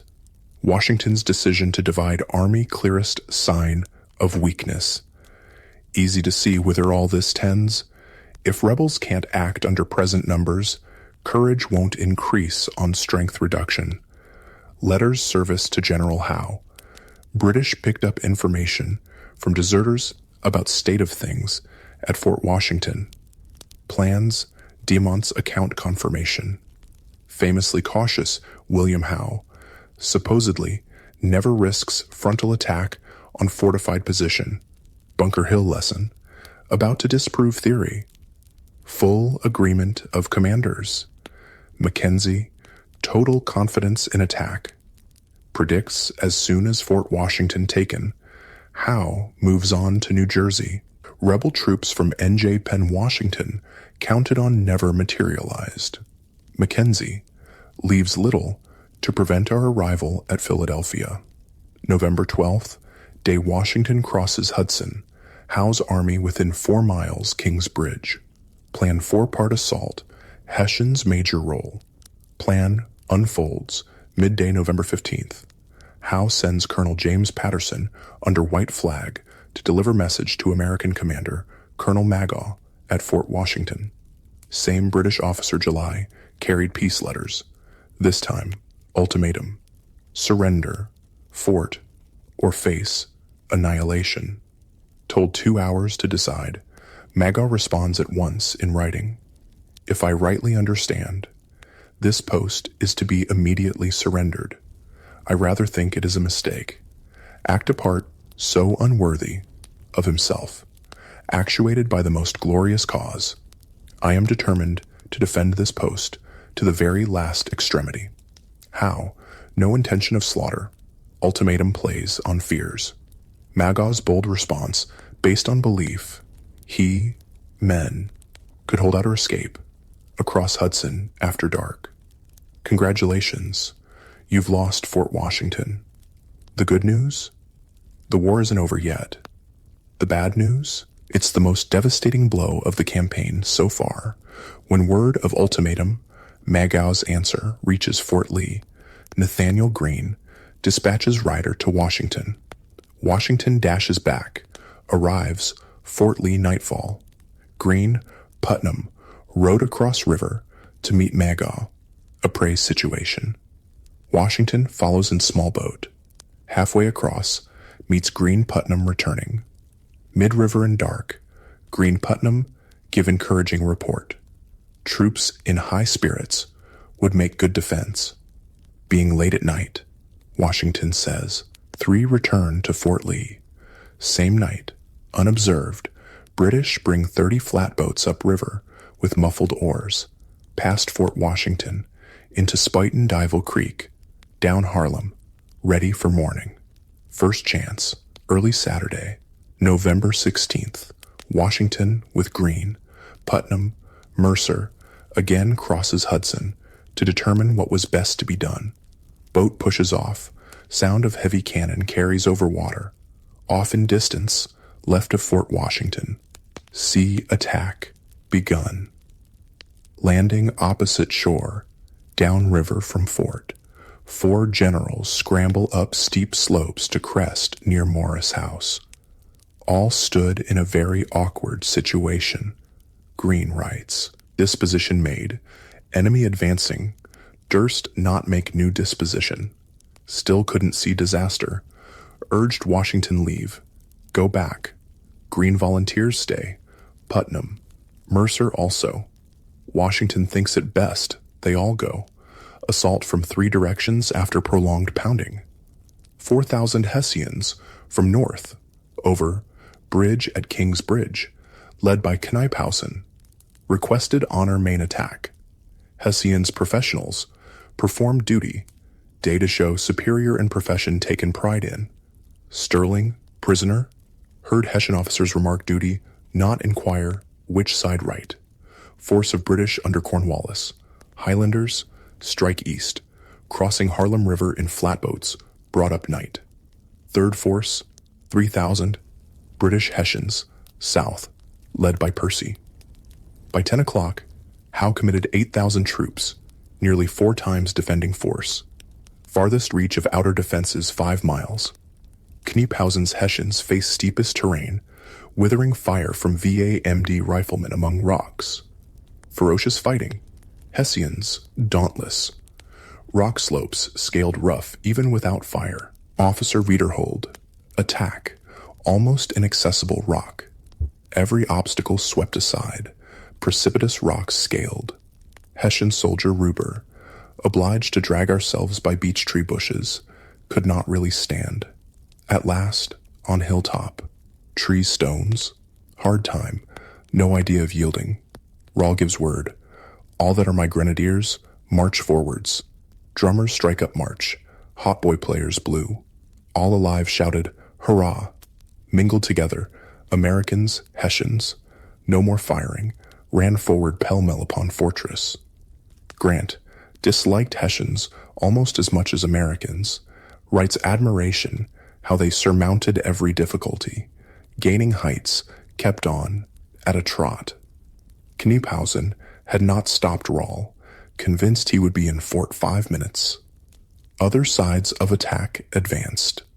Some American defenders little resistance, others fight tenaciously. Graydon commanded company facing Percy's assault from south. 150 men, single 18-pound cannon, held off 800 British. Percy's attacking troops capture Morris House, 15 minutes after Washington general's exit. Courage not enough. Americans too few. Extended lines. Only recourse retreat to fort, with speed. 17-year-old Private John Adlam ran distance uphill, hardly breath. As I was a good deal fatigued, walked to the fort, very leisurely. Near Fort British Firefield piece, with round shot at huddles between fort lines, within Abitus. Ball took part of 2 men's heads, wounded another, went into fort. By 1 o'clock, defending force driven inside fort, scarcely room. Hour later, Hessian commander Kniephausen demands surrender. Maga time to decide. Asks half hour. Howe arrives. Orders surrender immediately. No terms other than promise of lives. 3 o'clock. Maga capitulates. 4 o'clock. Entire garrison, 2,137 Americans, marches out between lines of Hessians. Lay down arms. Disastrous campaign for New York. Humiliating, costly. Reverse after another. Surrender of Fort Washington. Most devastating blow. Utter catastrophe. Taking 1,000 prisoners at Brooklyn. Dreadful loss. Now over twice that number marched off. Total nearly 4,000 from 2 battles. Army rapidly disintegrating from sickness, desertions. Desperate need, almost anyone fit. Mackenzie. British astonished prisoners, less than 15, or old men, indifferently clothed, filthy, without shoes, odd figures, frequently excited laughter, crushing defeat. Fort Washington, garrison capture, arms, tools, tents, blankets, 146 brass iron cannon, accomplished by British Hessians in hours. Need never happened. 59 Americans killed, 100 plus wounded. British 28 killed, 100 plus wounded. Hessian 58 killed, 250 plus wounded. Bad, but could be worse. Grant Mackenzie view. Slaughter avoided only because Kniephausen stopped Rahl Hessians entering fort. Carnage would then have been dreadful. Rebels numerous, not room to defend. So frightened, not power. Ahead for prisoners. Horror. Held captive, overcrowded, unheated barns, shot sheds, British prison ships in harbor. Hundreds die disease. Washington, said to have wept, watching tragedy unfold across river. Unlikely, given imperturbability, but surely wept within soul. Faced ruin before, never like this. To Brother Jack, wearied almost to death with retrograde motions. Nathaniel Green in anguish to Knox. Feel mad, vexed, sick, sorry. Never did I need consoling voice. Most terrible event. Consequences justly dreaded. Both Washington Green badly mistaken. Worried reputations. Hard to say which most sensitive to thought of others.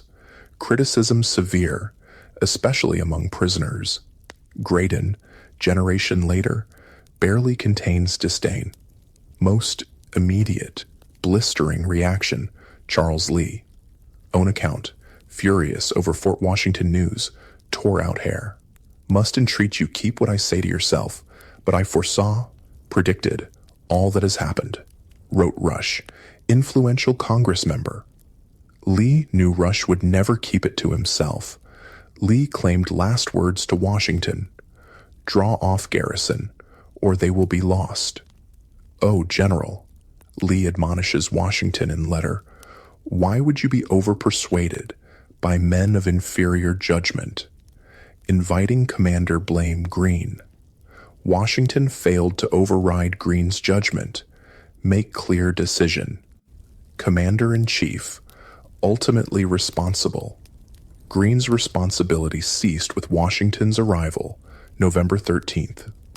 Washington never blamed himself for loss, never openly blamed Greene, said only acted on judgment of others, nor did he fire Greene.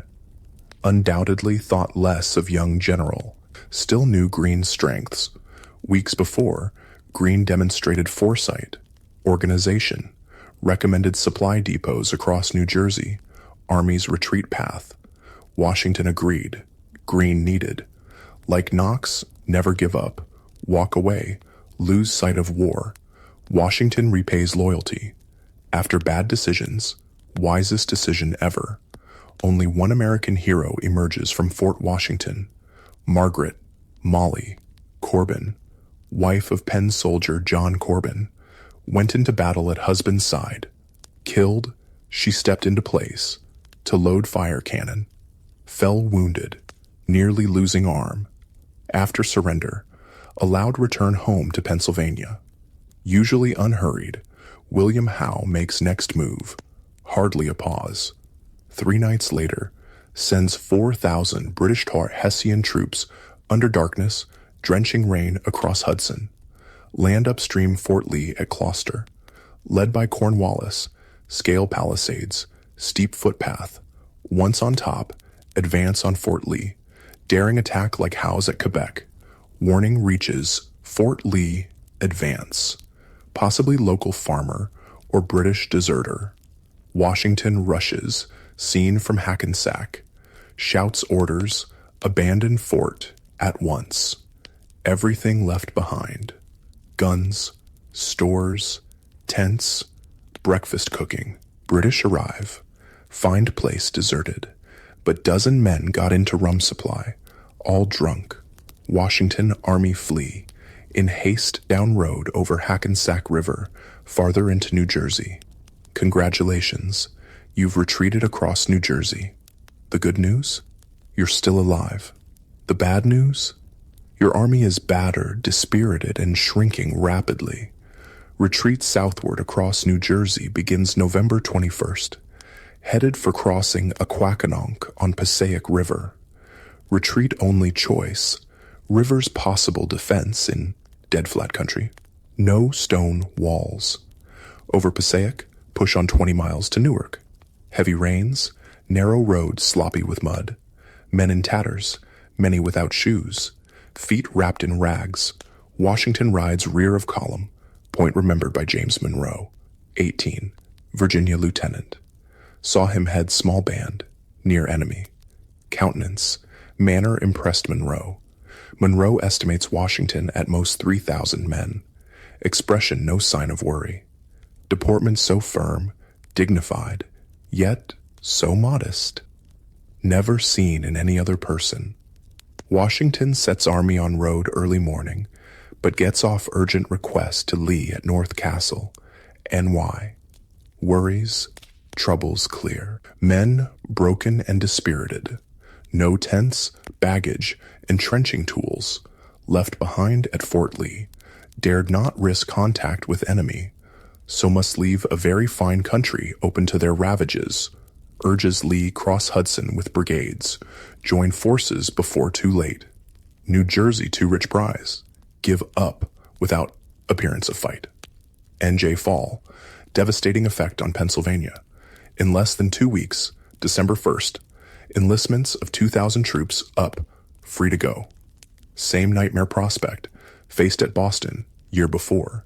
Misery greater, morale, suffering. Chance army evaporates. Privately, Washington talks with Reed possibility retreating to western Pennsylvania. Reed thinks if eastern Penn gives up, rest of state follows. Washington hand over throat, remarks, "My neck does not feel as though it was made for a halter." Talks, retreating to mountains, Augusta County, western VA. If overpowered, must cross the Allegheny Mountains. New enemy little idea how big country. Problem, not few American soldiers in 13 states. Plenty. States reluctant send troops. Prefer keep home, especially war not going well. August, Washington had 20,000. 3 months since, lost 4 battles. Brooklyn, Kips Bay, White Plains, Fort Washington. Gave up Fort Lee. Army divided. Young Monroe speculated only 3,500 under personal command. Desperate for help, sends Reed to Burlington, NJ, upstream Philadelphia. Impress NJ Governor Livingston, urgent need reinforcements. NJ militia not turning out in numbers, making difference. General Mifflin dispatched similar mission. Philadelphia, alert Congress, critical state of our affairs, round up Penn troops.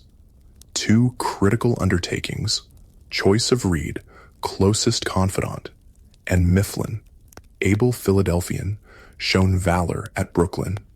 Washington confident, sending 2 best men, not lost on listeners.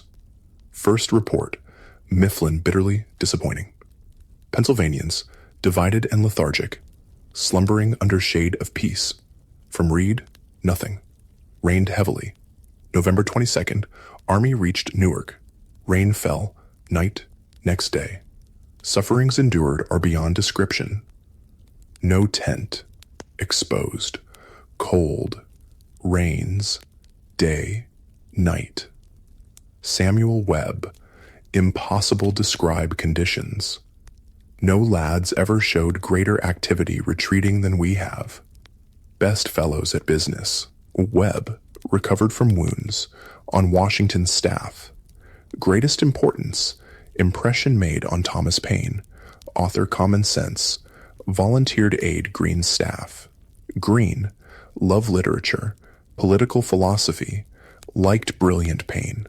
Green raised Quaker, pamphlet widely read, called him Common Sense. Common Sense and call snarl, perpetually wrangling.